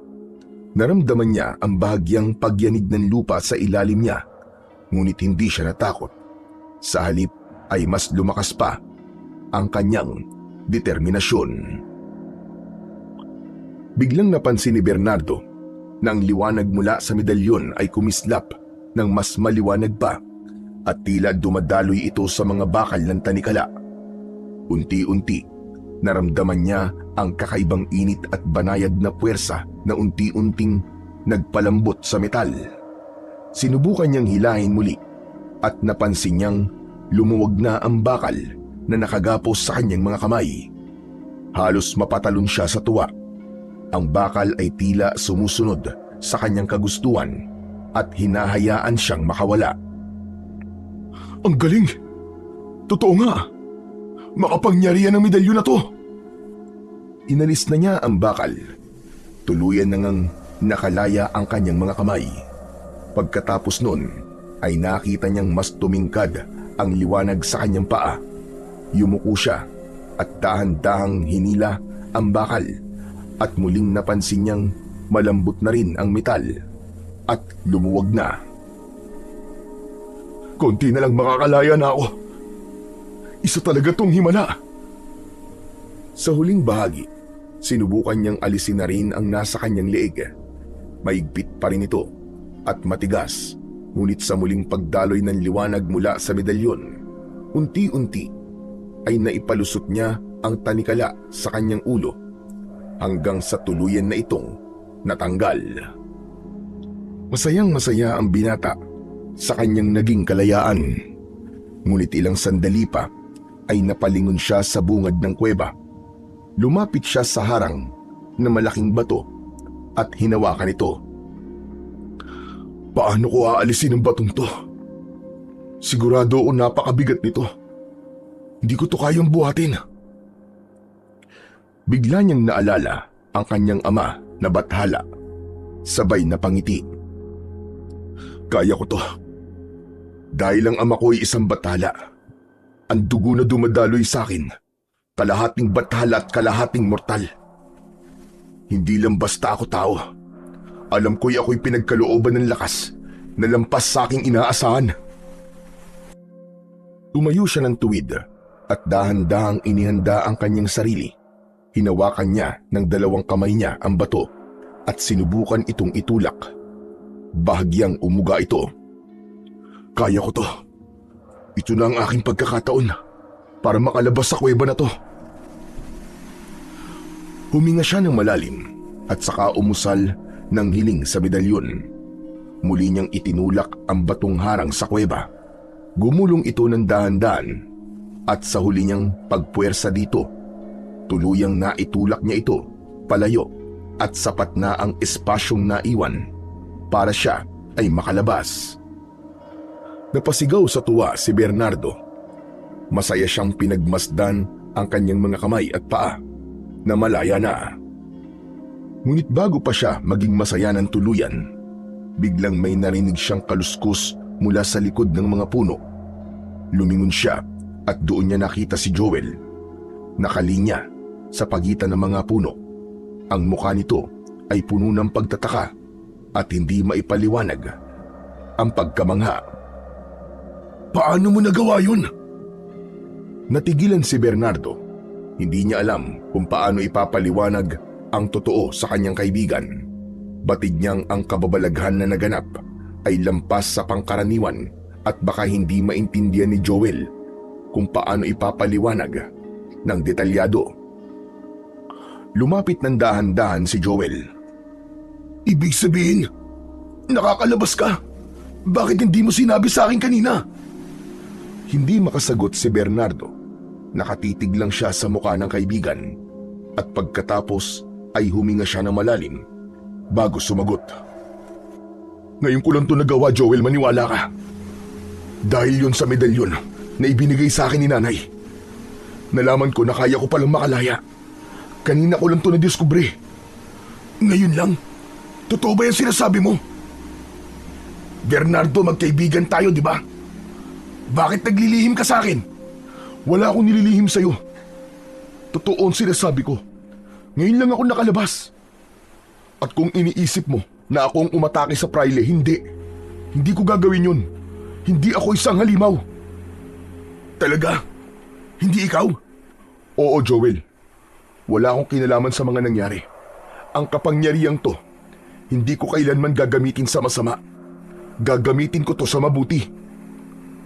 Napatingin si Joel sa kanya at nakaramdam ng konting ginhawa. Sige, naniniwala ako. Pero ano na ang plano mo? Kung babalik ka sa baryo, baka lalo ka ng pagginalaan at maaaring matakot din ang mga tao sa'yo. Baka mas lalong lumala ang sitwasyon. Alam ko yun. Wala akong balak na bumalik sa baryo bilang ako. Teka, anong ibig mo sabihin? Babalik ako doon bilang tagapagtanggol ng baryo.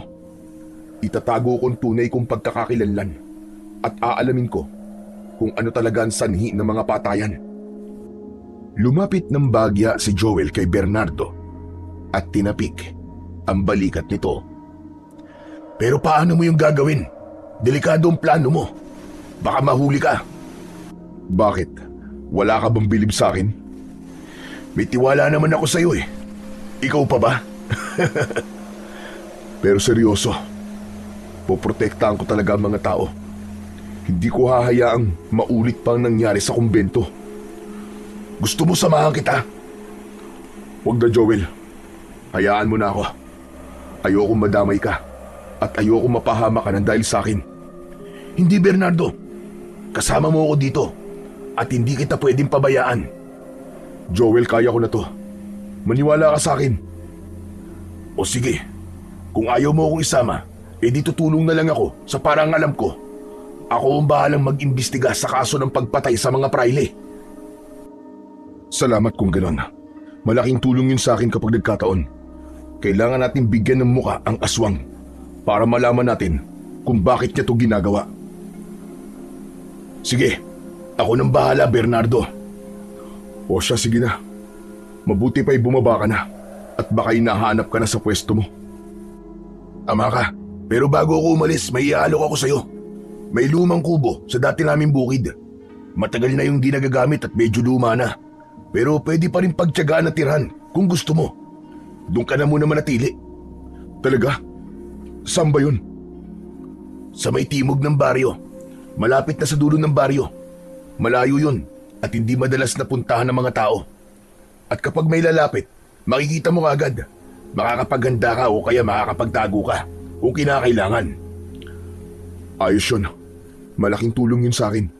Hindi ko na kailangan pang mag-alala kung saan ako matutulog o kung saan magsisimula ang aking plano. Sige, doon na lang ako. Salamat, Joel. Walang anuman. O siya, kailangan ko na talagang umalis. Ngumiti si Joel bago dahan-dahang naglakad palayo. At habang lumalayo siya, nanatiling nakatitig si Bernardo sa kanyang kaibigan. Napangiti siya sa kabaitan nito at katapatan. Nang hindi niya na makita si Joel, muling ibinaling ni Bernardo ang paningin niya sa kuweba. Naglakad siya palapit dito. Hinawakan niya ang bato at muli itong ibinalik sa bunganga ng yungib. Ginawa niya ito upang kapag may ibang dumating, aakalain nila na nasa loob pa rin siya. Nang matapos ay lumayo siya at piniling magpahinga muna bago bumaba sa baryo. Samantala, habang nagpapahinga, ay bigla siyang napasinghot ng may maamoy na kakaiba. Mabaho yun at masangsang, parang bulok na karne. Tinignan niya ang paligid at sa may bandang ibaba niya, nakita niya ang isang patay at naaagnas na bayawak. Agad niyang naisip na dalhin ito sa loob ng kuweba. Makalipas ang ilang oras, unti-unti nang dumilim ang paligid. Nagsimula na siyang maglakad pababa ng bundok. Nang marating niya ang baryo, naging maingat siya sa kanyang paglalakad. Dumaan siya sa mga sulok-sulok at sa ilang madidilim na bahagi upang walang makakita sa kanya. Nang marating niya ang kubo, saglit siyang naglinis at nang matapos, pinili niya muna na magpahinga. Tahimik sa loob ng kubo. Malaya siyang nakakapag-isip ng kanyang mga gagawin sa mga susunod na gabi. Subalit makalipas ang ilang sandali ng kanyang pamamahinga, bigla siyang nakarinig ng isang kakaibang tunog mula sa di kalayuan. May umuungol na parabang nasasaktan. Ano yun? Pinakinggan niya itong mabuti at napagtanto niyang nagmumula ito sa isang tao. Hindi niya maiwasang mag-alala, lalo pat ang nasa isip niya ay baka may taong napahamak at nangangailangan ng tulong. Dahan-dahan siyang tumayo at sumilip sa labas ng kubo, pero wala siyang nakita na anuman. Ngunit ang tunog ay kanyang muling narinig at mas luminaw. Doon na siya nagdesisyon na lumabas. Naglakad siya ng dahan-dahan at sinundan ang pinanggagalingan ng tunog.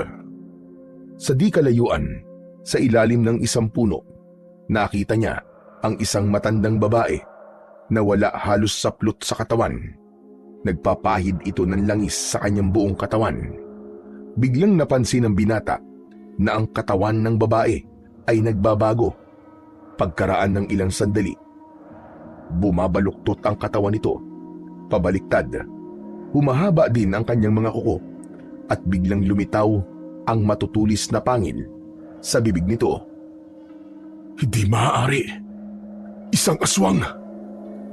Hindi nagawang kumilos ni Bernardo dahil sa pagkabigla. Nakatitig lang siya sa babae na tuluyan ng naging anyong halimaw. Kumilos ito ng mabilis at biglang naglaho sa dilim. Nang may masmasan, ay bumalik siya agad sa kubo. Alam niyang kailangan niyang maganda. Naghalungkat siya sa mga gamit na naiwan sa kubo ng pamilya ni Joel. May nakita siyang malaking panyo at ito ang ginawa niyang pantakip sa kanyang muka upang maitago ang kanyang pagkakakilanlan. Nakapatong ang tela sa kanyang ilong at baba at pagkatapos ay kumuha siya ng t-shirt at ipinatong yun upang mas maayos ang pagtatago sa kanyang buong muka. Maingat siyang naglakad papunta sa bahay ng kanyang kaibigang si Joel. Hindi niya kayang itago ang natuklasang impormasyon sa kanyang kaibigan. Ilang minuto ay nasa harap na siya ng pintuan. Sandali siyang kumatok. Sino yan? Ako to, Joel. Papasukin mo ako, bilis. Agad na bumukas ang pinto at hinila siya ni Joel papasok ng bahay. Anong ginagawa mo dito? Ba't ka nagpunta dito? Alam mo naman na delikado, Bernardo. Alam ko, pero nagpunta ako dito kasi may kailangan kang malaman. Nakita ko na yung aswang. Ano ka mo? Saan? Kailan mo nakita? Kanina lang, doon malapit sa kubo mo. Isa siyang matandang babae. Payat, tapos magulo ang buhok at may malaki at maitim na balat sa kanyang mukha. Ano? Sigurado ka ba niya sa sinasabi mo? Oo, sigurado ako, maniwala ka sa akin. Nakita ko talaga yung aswang. Naniniwala naman ako sa iyo, Bernardo. Nabigla lang ako kasi hindi ko akalain na siya pala yung aswang na umaatake dito sa baryo natin. Bakit, Joel? Kilala mo ba siya? Hindi gaano, pero nakita ko na siya. Ilang araw pa lang ang nakakalipas. Kung hindi mo siya kilala ng personal, bakit ganyan ang naging reaksyon mo? Bakit parang nalungkot ka? May kwento kasi tungkol sa matanda na yon. Ayon sa mga kasamahan ko, pinatay ang nag-iisang anak niya. Lalaki yun, at itinapon sa basura na parang walang kwentang basura. May mga bulong-bulungan pa na ginahasa ito bago pinatay dahil wala siyang suot na damit. Ganun ba? Napakasakit naman ang nangyaring yun sa kanya. Sinabi mo pa. Pero teka, hindi kaya yun ang dahilan kung bakit siya pumapatay? Siguro. Pwede.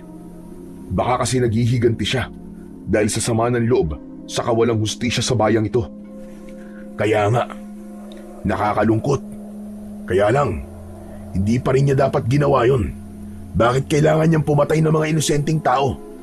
At bakit siya pumapatay ng mga praile? Hindi ko alam, Joel. Hindi ko alam kung paano tumatakbo ang isip niya. Hindi kaya iniisip niyang may kinalaman ng mga praile sa pagkamatay ng anak niya? Mahirap magbigay ng konklusyon na walang tamang investigasyon. Sa bagay. O sige, alis na ako. Hahanapin ko yung aswang. Teka lang, sasama ako sa'yo. Anong sasama? Wag na. Ako na lang. Pero delikado, Bernardo. 3 katao ang pinatay niya sa simbahan. Ibig sabihin, mabangis siyang aswang. Hindi ka pwedeng mapahamak. Malalagot ako kay Tia Maria. Ayos lang ako, Joel. Mas delikado kapag may nakakita sa ating dalawa na magkasama. Bumuntong hininga si Joel. Halatang mabigat ang loob. Umupo siya sa bangko at napahawak sa kanyang ulo. O sige, pero paano mo siya hahanapin? Sa kami dala ka bang sandata? Anong gagamitin mo kung sakaling magkainkwentro kayo? Hindi ko na kailangan ng sandata. Sapat na ang medalyon ko para labanan siya. Sigurado ka? Oo, Joel. O sige, mag-iingat ka. Pero dumaan ka dito bago ka bumalik sa kubo. Sige. Lumabas na si Bernardo mula sa bahay ni Joel at diretso siyang naglakad sa madilim na daan. Maigpit niyang hinawakan ng medalyon na nakasabit sa kanyang leeg. Habang naglalakad, pinakikiramdaman niya ang paligid. Iniiwasan niyang mahuli siya ng aswang o ng mga sundalo na nagroronda sa paligid. Tahimik ang baryo, pero paminsan-minsan ay may aso na tumatahol. Dahilan para siya ay biglang kabahan. Maya-maya pa ay nakarating siya malapit sa simbahan at dito siya tumigil. Mula kasi sa kanyang kinaroroonan ay napansin niyang nasa malapit sa simbahan ang aswang. Ang mga mata nito ay nakatutok sa pinto ng gusali. Wari ay nagmamanman. Agad siyang nagtago sa likod ng isang puno. Pinagmasdan niya ang aswang. Matinding galit at pagkapuot ang nakikita niya sa mukha nito. Nanatili siyang nakasilip, nag-aabang ng tamang pagkakataon. Ilang sandali pa, biglang may narinig siyang mga yabag. Paglingon niya, ay nakita niya ang ilang mga sundalo na paparating. Naka-uniforme sila at may mga dalang sibat at baril. Tinignan niya ang pwesto kung saan nakatayo kanina ang aswang, ngunit wala na ito doon. Agad na napaatras si Bernardo at nagtago ng mas maigi sa likod ng puno. Maya-maya pa ay bumukas ang pintuan ng simbahan. Anong balita? Kumusta na ang pagmamanman niyo sa kuweba? Lumalabas ba sa kuweba ang hayop na yun? Nanlaki ang mga mata ni Bernardo sa kanyang narinig dahil nalaman niyang pinapabantayan na pala ng praile ang kanyang kulungan. Bigla siyang kinabahan sa kung ano ang isasagot ng mga sundalo. Narinig niyang sumagot ang isang sundalo. Sinabi nitong nananatiling nakasara ang malaking bato sa bunganga ng kuweba. Imposibleng makalabas ang taong naroroon. Kasunod nito ay nagsalita ang isa pang sundalo. Ayon dito, sa palagay nila ay patay na raw ang nasa loob ng kuweba. Aniya, may mabahong amoy na nanggagaling sa loob ng kuweba. Amoy na parabang mula sa nabubulok na bangkay. Mabuti. Sa wakas natapos din ang aking problema. Natuwa ang praile at napangiti ng malapad. Samantala, mula sa kanyang pinagtataguan, nanlamig si Bernardo sa kanyang narinig. Hindi niya akalain nagagana ang kanyang plano na palabasing namatay na siya sa loob ng kuweba. Sa ganitong paraan, alam niyang mananahimik ang praile at hindi na siya paghihinalaan. Ngunit bago pa siya makahinga ng maluwag, muli niyang narinig ang tinig ng praile. Iniuutos ko. Dalhin niyo dito si Joel. Magsasaya kaming dalawa ngayong gabi dahil patay na si Bernardo. Nanlaki ang mga mata ni Bernardo sa kanyang narinig. Nangunot din ang kanyang noo dahil sa pagtataka. Teka, bakit kailangan ipatawag niya si Joel? Dahil doon ay nanatili siyang nakabantay. Alam niyang may kakaibang binabalak ang praile. Ilang sandali pa, dumating si Joel kasama ang ilang sundalo. Halika, Joel. Pumasok tayo sa kumbento. May pag-uusapan tayong importante. Halika, sumunod ka sa akin. Sandali lang ho. Bakit ho sa loob? Baka pwedeng dito na lang ho sa labas. Ano po bang pag-uusapan natin? Ano pong kailangan nyo? Ang sabi ko, pumasok ka sa loob at mag-uusap tayo. Kayong lahat, rumonda kayo at manatiling alerto sa baryo. Sige na, bilisan nyo! Walang kumilos sa mga sundalo. Nagkatinginan lang sila at lahat ay tila nagtataka. Ano ito? Mga bingi ba kayo? Ang sabi ko, umalis na kayo at magronda! Bilisan nyo! Agad na sumunod ang mga sundalo. Nagkakandara pa ang mga ito at iniwan si Joel sa harap ng praile. Dahan-dahan namang lumapit si Bernardo. Nagtago ito sa malalaking bato at sumilip. Nakita niya ang praile at si Joel na diretso sa loob ng kumbento. Kaya naman mas lumapit pa siya hanggang sa mismong makarating siya sa tabi ng kumbento. Lumapit siya sa may bintana sa bandang likod at doon sumilip. Sa loob, inilabas ng praile ang isang bote ng alak at 2 baso. Joel, maupo ka. Magsaya tayo. Anong magsaya? Sumama lang ako dahil akala ko may papagawa kayo sa akin. Pero mag-iinuman lang pala. Baka maaari na akong umuwi. May trabaho pa kasi ako bukas. Huwag ka magmadali. Saka huwag mong isipin ang trabaho. Kailangan kasi natin magdiwang dahil tapos na ang problema ko. Wala na si Bernardo. Ikaw ang dahilan kung bakit nangyari yon. Dahil ikaw ang nakahuli sa hayop na yon. Kaya maupo ka. Maglalasing tayo. Pasensya na, Padre. Pero hindi ako mahilig mag-inom. Ano ka ba? Isang baso lang para sa akin. Paulit-ulit siyang kinulit ng praile. Kaya kalaunan ay napapayag na siyang uminom. Ilang lagok pa lamang ay napansin ng binata ang kakaibang kilos nito. Hinahawakan siya ng praile sa balikat at dahan-dahang dumudulas pababa sa kanyang tiyan. Padre, nung ginagawa niyo, tumigil kayo. Ngunit tumawa lang ang praile, walang bahid ng hiya. Huwag ka na magpumiglas. Hayaan mo lang ako. Biglang napatayo si Joel, ngunit hinawakan siya ng praile. Umupo ka lang at tumahimik ka, ha? Ikaw ang tumahimik. Bastos ka. Praile ka pa naman, pero balasubas ang ugali mong hayop ka. Handa si Joel na ipagtanggol ang kanyang sarili laban sa mapagsamantalang praile. Ngunit bigla siyang natigilan nang makitang naglabas ito ng baril at itinutok sa kanya. Sige, tumanggi ka. At mamamatay ka mismo sa kumbentong ito.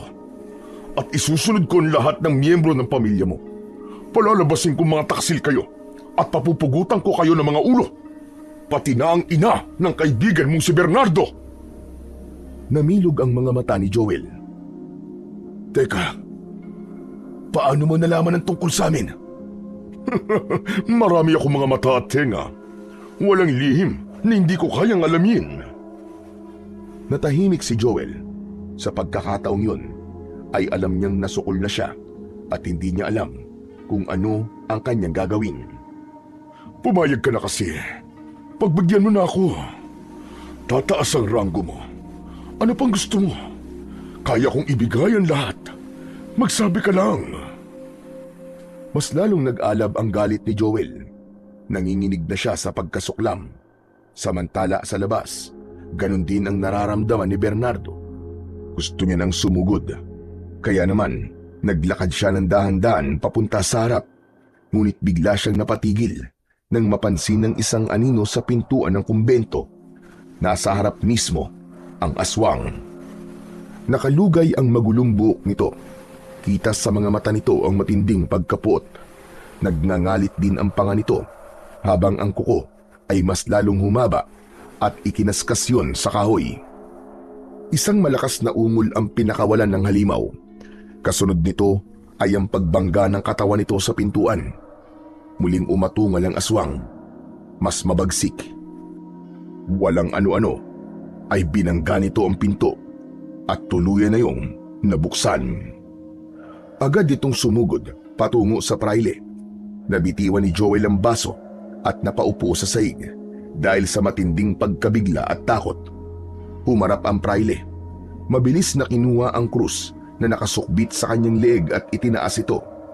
Napaatras ang aswang, nanginginig na tila tinatablan ng banal na simbolo. Huwag ka lalapit! Huwag ka lalapit! Halimaw ka! Ngunit sa halip na umatras ang aswang, ay bigla itong tumawa. Halimaw? Ako lang ba ang halimaw dito, Padre? Tignan mo sarili mo. Hindi ba't batid mo namang isa ka ding demonyo na nagkukumble sa sutana? Ang pagkakaiba lang natin. Ako, hindi ko na tinago kung sino ako. Pero ikaw, nagkukunwari kang banal. Pero demonyo ka. Tumahimik ka! Hindi mo alam kung ano sinasabi mo! Alam ko, Padre. Alam na alam ko ang kulay mo. Hindi ba't ikaw ang gumahasa at pumatay sa anak ko? Sinabi niya sa akin ang lahat. Lahat sa aking panaginip. Ikaw ang tunay na may sala. Ikaw ang hinahanap kong demonyo. Nalaman ni Joel ang katotohanan. Ang praile pala ang tunay na pumatay sa anak ng matanda. Kaya pala walang tigil itong nagbabalik para patayin siya. Galit na galit ang praile. Nanginginig ang kanyang mga kamay. Sa pagmamadali niyang umatras, bigla siyang nadapa sa sahig. Napigtas ang pinakatali ng kanyang kwintas. Nahulog ang krus. Nang tumayo ang praile, agad niyang itinutok ang baril at sunod-sunod na nagpaputok. Ngunit hindi man lang natinag ang aswang. Sa isang iglap, lumapit ito at lumundag. Diretsyong nilusob ang praile. Bumagsak silang dalawa sa sahig at paulit-ulit siyang kinakalmot ng aswang. Hanggang sa nagawa nitong ibaon ang matutulis nitong kuko sa kanyang dibdib. Dinukot ng aswang ang puso ng pari. Tumigil ang sigaw ng pari. Nanlaki ang mga mata at tuluyang nawalan ng buhay. Pagkatapos, dahan-dahang bumaling ng tingin ng aswang kay Joel. Lumapit ito. Mabangis ang mga mata. Ikaw naman. Huwag mo akong sasaktan. Hindi mo ako kalaban. Lahat ng tao kalaban ko. At pagkain ka pa rin sa mga mata ko. Biglang dumating si Bernardo. Napatingin dito ang aswang. Naging kapansin-pansin ang biglang pangihina nito. Napaluhod ito at napatitig kay Bernardo. Sino ka? Bakit may taglay kang kapangyarihan? Hindi siya sinagot ni Bernardo. Tinulungan niyang tumayo si Joel. Aalis na sila nang biglang magsalita ang aswang. Pakiusap. Patayin mo na ako. Nakapaghiganti na ako. Gusto ko nang magpahinga. Hindi ako pumapatay ng kahit na anong nilalang na walang laban. Kung ayaw mong gawin, ako na lang. Sa isang iglap, buong lakas na isinaksak niya yun sa kanyang sariling dibdib. Kasabay ng isang nakakabinging sigaw, binunot ang sariling puso. Napahiga siya sa sahig hanggang sa mawalan ng buhay. Bernardo, salamat. Kung di ka dumating, baka pinatay niya na ako. Walang anuman, kaibigan. Hindi ko hahayaang may masamang mangyari sa'yo. Hindi ko akalaing pipiliin niyang wakasan ang sarili niyang buhay. Kaya nga eh. Pero teka, ano na mangyayari ngayon? Oo nga pala, umalis ka na. Sige na. Baka may dumating na mga sundalo. Ako nang bahala dito. Sige, aalis na ako. Mag-iingat ka, Joel. At nais ko nga palang sabihin sa'yo na baka umalis na lang din kami dito sa baryo. Isasama ko si nanay. Hindi na sila nag-aksaya ng oras.